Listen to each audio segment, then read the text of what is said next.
Existe uma palavra para definir aquilo que se refere ao momento atual. Essa palavra é contemporâneo. Mas quando começa esse período que convencionamos chamar de atual? Começa na segunda metade do século XX e vem até hoje. É assim também na arte contemporânea, que tem como uma de suas características principais a multiplicidade, mesclando várias linguagens. Grite um novo nome bonito para si! A arte contemporânea experimenta várias técnicas, recursos, materiais, espaços e temas. A partir da década de 1960, a arte contemporânea apresenta uma espécie de ruptura com a arte moderna.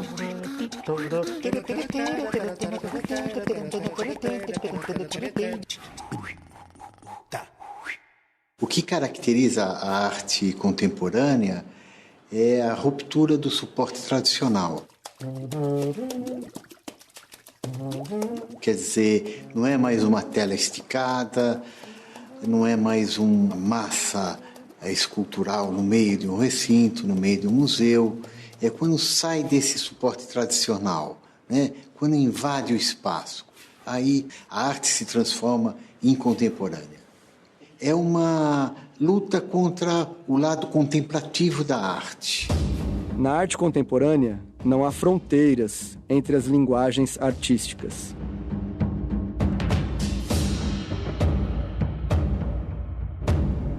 Vídeos e filmes fazem parte de exposições em galerias de arte e museus, como essa instalação no Festival de Arte Contemporânea Sesc Vídeo Brasil 30 anos. Um espetáculo de dança pode utilizar uma narrativa literária ou teatral, como na obra Café Miller, da coreógrafa alemã Pina Bausch.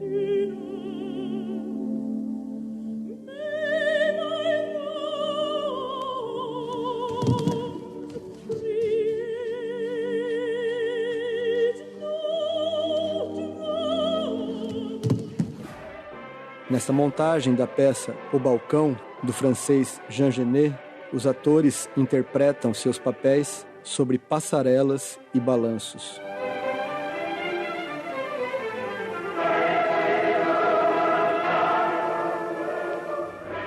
A arte contemporânea derrubou as fronteiras físicas entre as diversas linguagens e situações.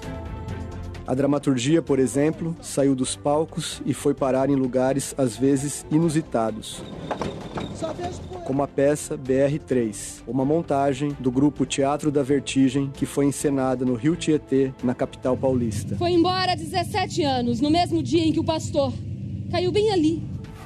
A arte invade o espaço urbano e fica mais próxima do público, como os grafites de Banksy e algumas das performances de Marina Abramovic. Na performance, o artista está presente, a iugoslava passava horas sentada em uma cadeira. Qualquer pessoa podia sentar à sua frente e ficar o tempo que quisesse olhando para ela, tornando-se assim uma parte da obra. A arte sempre foi pública, mas sempre exigiu uma distância entre o público e a obra de arte. Então, com a arte contemporânea, isso começa a ser contestado. É para o espectador entrar dentro da obra de arte. Então, é um movimento que procura a cooperação, uma atividade do espectador. Ele deixa de ser passivo, ele deixa de ser contemplativo. O Brasil tem o maior centro de arte contemporânea ao ar livre da América Latina. É o Instituto Inhotim, em Minas Gerais. Seus mais de 20 quilômetros quadrados abrigam um importante acervo do país. São quase 200 obras e novos projetos são inaugurados periodicamente. aqui é um lugar que a gente encontra a arte contemporânea conjugada com um paisagismo, enfim. Me parece que quem vem aqui é colocado no estado de uma imersão, né? Você sai de uma realidade urbana e vem parar num lugar como esse e a todo momento você é convidado a entrar em um outro espaço e pensar novas coisas, né? Inhotim, para o visitante, é isso. Para quem é da arte, é um convite para se deslocar para o jardim, para uma observação da natureza de forma diferente. E a mesma coisa, quem vem da área botânica é para se deslocar para uma relação com a arte. E quem não é de nenhuma das duas áreas é, de fato, isso que você falou, uma imersão já de cara em muitas formas de ver o mundo. Bom, então a primeira forma de ver o mundo que a gente vai conhecer aqui no Inhotim é a obra do artista brasileiro Hélio Oiticica. A obra se chama Invenção da Cor. Esse trabalho ele convida a participação. O Oiticica acreditava que as pessoas ativavam as obras, né? Isso. Podemos ver o fato do som das pedras, né? Andar na obra significa já interferir. Bom, a primeira impressão passa um labirinto, né? Que a gente passa por ele. Quando você faz esse passeio com o seu olhar, a obra ela permanece do mesmo jeito ou ela se modifica? No caso, ela se modifica, né? Porque quando a gente vira, o sol, ele traz formas geométricas para a gente. E cada lado vai dando uma visão para a gente. Porque se olhar assim bem de frente, já me lembra um prédio cheio de janelinha. Uhum. Agora, você olha de lá, você vê as figuras geométricas. Quer dizer, você está interagindo com uma obra de arte e mesmo sem ter grandes informações sobre a Oiticica, tudo isso era parte das coisas que ele pesquisava.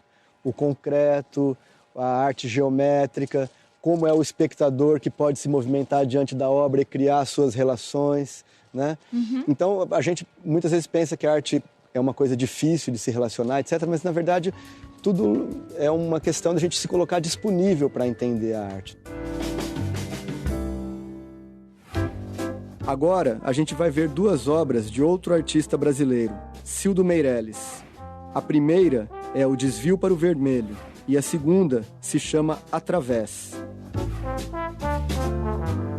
O Desvio para o Vermelho é uma obra feita em 3 fases.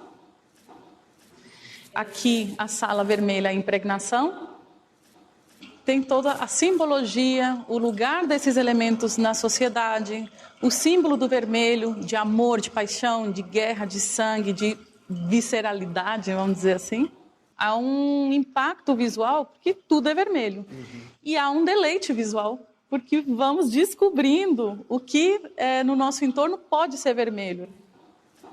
Aqui é o entorno, né? Então, uma brincadeira de como o espaço nos convida a movimentar, mas também o entorno do vermelho, né? O entornar do vermelho.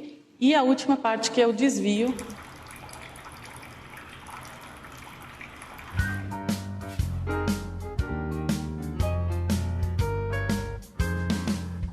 Cildo Meirelles é um artista bastante político, né? Preocupado, vem de uma origem lá da ditadura militar, né? Esse trabalho é incrível, os objetos como eles todos, de maneira mais ou menos, lidam com aprisionamento, com um cerceamento, né? Com cercas, enfim. Mesmo o aquário e esses peixes. E essa é a parte incrível disso, porque são obstáculos que às vezes não associamos como obstáculos. Um aquário, uma rede de futebol, né? De gol de futebol, uma cortina de banho. Né? Então também tem uma coisa do mistério, do que está por trás, do que nos separa, né? Do obstáculo que está entre nós, mas também de desvios possíveis a fazer.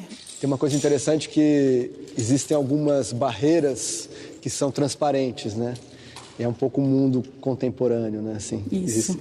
A gente não sabe exatamente onde estão os autoritarismos, né? E de repente aparece uma barreira que não estava ali.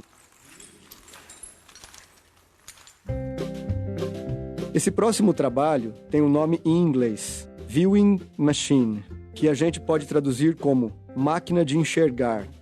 Quem construiu essa máquina foi o dinamarquês Olafur Eliasson. E a primeira coisa que dá para perceber é que essa obra só faz sentido com a participação das pessoas. Olha só, E o que é a arte aqui nesse trabalho, nesse observatório? Acho que a arte é tudo que você vê de uma maneira diferente é arte. Então esse aqui é obra de arte? Seria. E o resto? E a paisagem? Complementa a arte. Ela Esse aqui seria um instrumento para a arte e a paisagem vai complementar a arte. Sem a paisagem... Não é uma arte completa.